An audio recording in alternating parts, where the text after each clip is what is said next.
Most of our thoughts and feelings come from our past experiences. They come from our memories. In fact, your brain is organized to reflect everything you know in your life. Your brain is a record of all the things you've learned and experienced to date. It's an artifact. When you have an experience, when you're in the midst of an experience, all of your five senses plug you into the external environment. And as your brain is processing all of this vital sensory data, all of that information rushes back to the brain. And when it reaches the brain, it causes jungles of neurons to organize themselves into networks, to string into patterns, to reflect their interaction with their external environment. The moment those neurons organize into patterns, the brain makes a chemical, and that chemical is called a feeling or an emotion. And so experiences tend to create more long-term memories because it patterns or stamps or embosses networks of neurons into very specific patterns. And then the emotional quotient helps us to remember the event.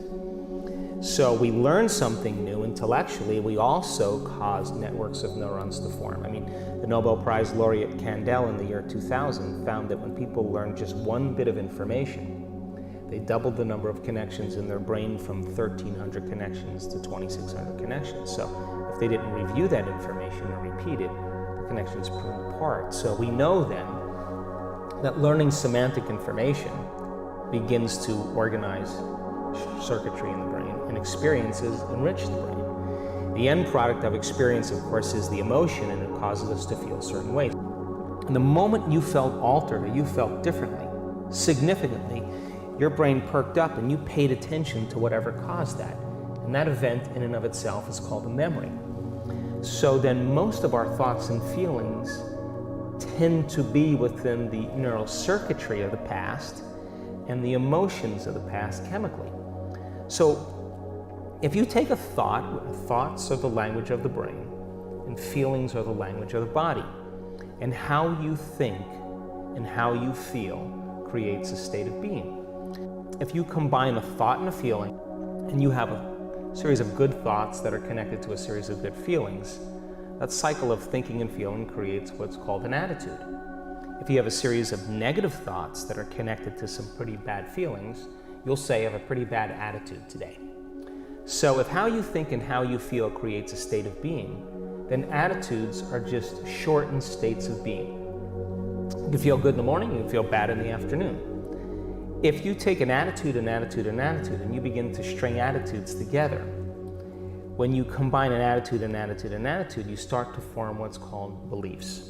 Now, a belief is just a thought you keep thinking over and over again until you hardwire it in your brain. And because beliefs are based on past experiences, then the very boundaries of our beliefs are how we feel.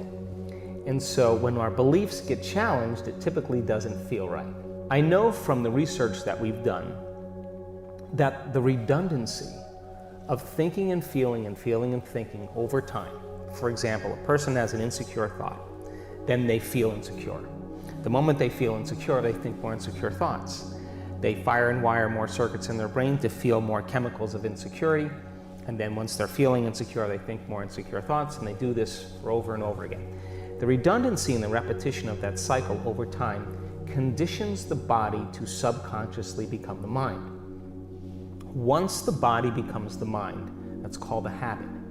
Turns out that 95% of who we are by the time we're 35 years old are a set of habituations, unconscious thoughts, unconscious behaviors, unconscious emotional reactions that function like a subconscious computer program. So back to beliefs. An attitude, an attitude, an attitude are shortened states of being. And you combine them together then a belief then, the cycle of thinking, feeling over time, creates a subconscious state of being. So all beliefs are subconscious states of being. We have beliefs about God, about spirituality, about health, about relationships, about love, and all of those are based on our past experiences, but the majority of those beliefs, we don't even know that we believe them because we think they're true, because they're not functioning primarily in the conscious mind. If you take a belief, a belief, a belief, and you stack them together, you start to form what's called perceptions. The perceptions have everything to do with the relationships we have, the things we create, the behaviors we demonstrate, the choices we make in our relationships. Why is that important? Because then if beliefs are subconscious states of being, and you're stringing beliefs together, then most people are viewing their life through the lens of the past, unconsciously. And they are filling in reality. They're seeing reality. They're filling it in from their past memory. In order for us to change any belief or perception about ourselves and our lives, we have to make a decision with such firm intention that the amplitude of that decision carries a level of energy that's greater than the hardwired programs in the brain and the emotional conditioning in the body. And the body has to respond to a new mind. In other words, the choice becomes an experience that the person never forgets, because the internal experience begins to reorganize the circuitry in their brain and send a new emotional signature in their body. And in that moment, the person is becoming liberated from the past. So then in order for us to change our beliefs about spirituality, about money, about God, about relationships, we have to come out of our resting state, and the experience inwardly has to be transcendent or greater than any past experience. And that's when biology begins to change. Going from that old self to the new self is the biological, the neurological, the chemical, the hormonal, the genetic death of the old self.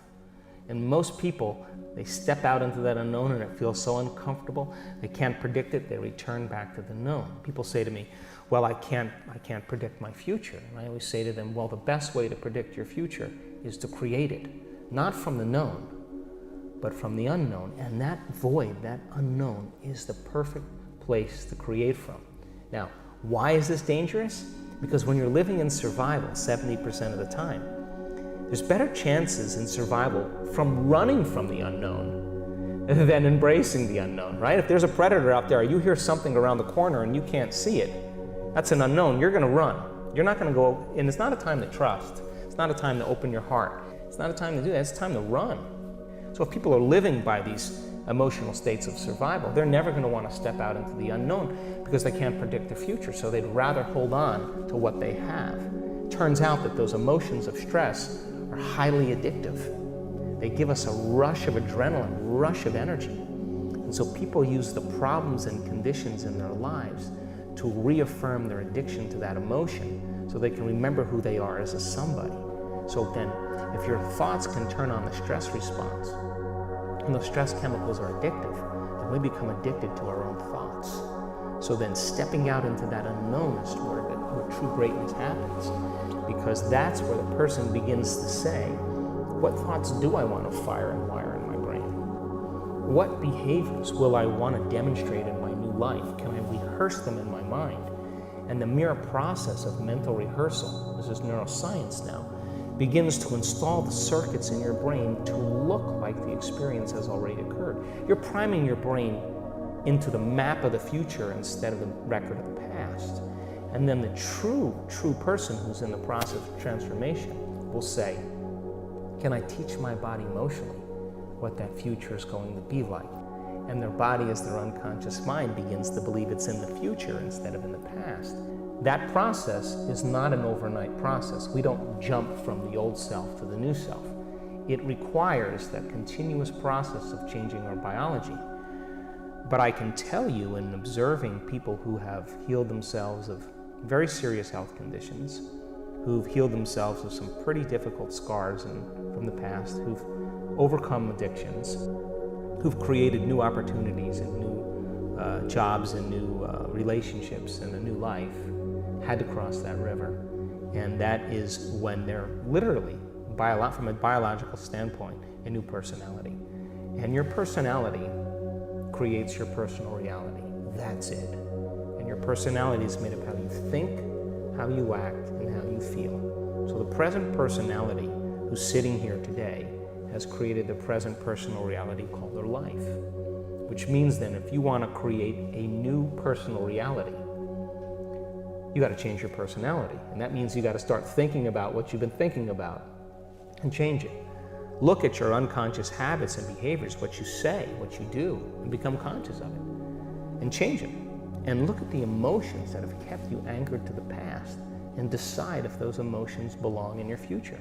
I think the biggest problem is that most people try to create a new personal reality as the same personality, and it doesn't work.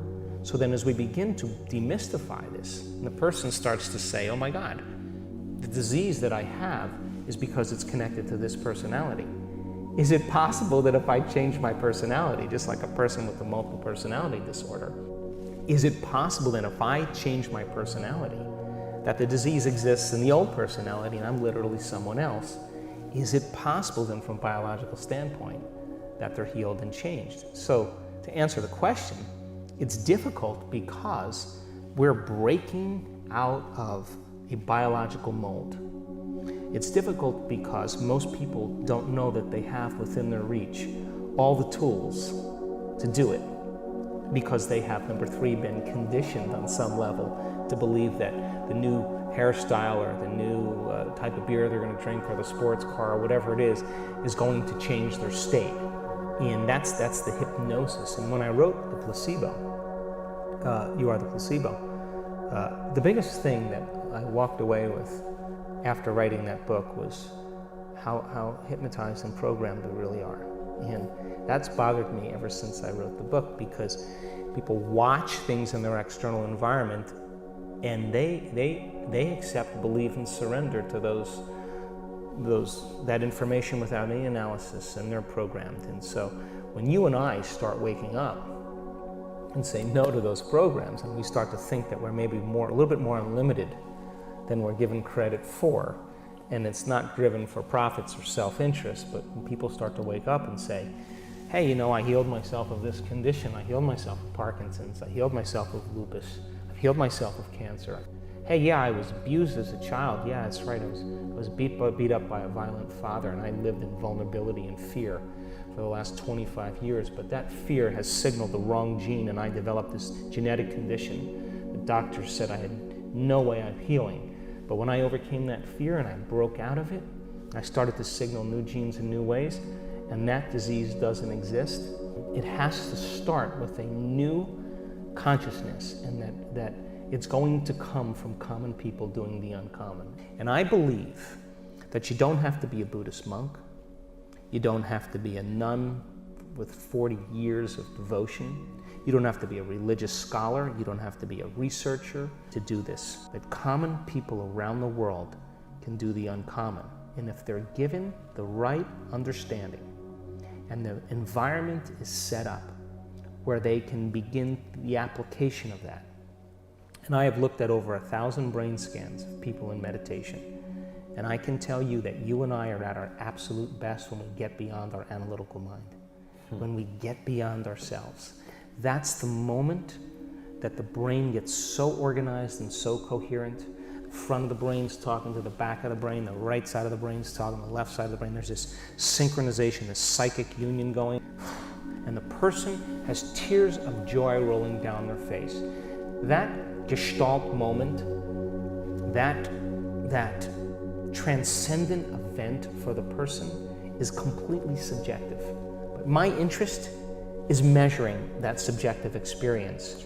And we're capturing amplitudes of energy in people's brains that are 26,000 to 40,000 times normal during that experience. Now, they can't make their brain do that. It's happening to them. And the inner event that's happening to them is more real than any past event. And that's the moment I know their belief is changing.